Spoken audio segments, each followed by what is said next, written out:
ഞാൻ ഈ പറയുന്ന പോലത്തെ ഒരു ബിഹേവിയർ ഉള്ള ഒരാളാണ് നിങ്ങളുടെ പാർട്ട്ണറെങ്കിൽ അതൊരിക്കലും നിങ്ങൾ എൻകറേജ് ചെയ്യാനോ നോർമലൈസ് ചെയ്യാനോ ശ്രമിക്കരുത്. അതെന്താന്ന് വെച്ചാൽ നമ്മളൊരു റിലേഷൻഷിപ്പിലാവുമ്പോൾ നമ്മളുടെ ഇമോഷൻസ് എല്ലാം നമ്മുടെ പാർട്ട്ണറിന്റെ അടുത്ത് കാണിക്കും. അത് സ്വാഭാവികമാണ്. അത് ദേഷ്യമാണേലും വിഷമമാണേലും സന്തോഷമാണേലും ഒക്കെ. പക്ഷെ ഒരു വഴക്കുണ്ടാവുമ്പോൾ വായി തോന്നുന്നത് എന്തും വിളിച്ച് പറയാമെന്ന് വിചാരിക്കുന്ന കുറെ നാറുകളുണ്ട്.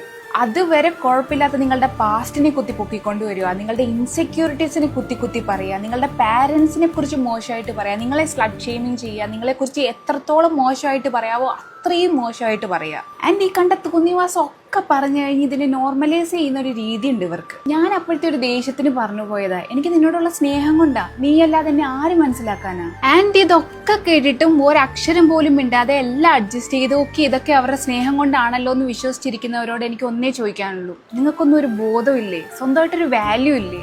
നിങ്ങൾക്ക് ദേഷ്യപ്പെടാം, വഴക്കിടാം, അതിനർത്ഥം എന്ത് തോന്നിവാസം വേണമെങ്കിലും വിളിച്ച് പറയാവുന്നല്ല. ആൻഡ് ഇത് ഒരു വട്ടം നിങ്ങൾ എൻകറേജ് ചെയ്യാൻ നിന്നാ പിന്നെ ലൈഫ് ലോങ് നിങ്ങൾ ഇത് അനുഭവിക്കേണ്ടി വരും. സോ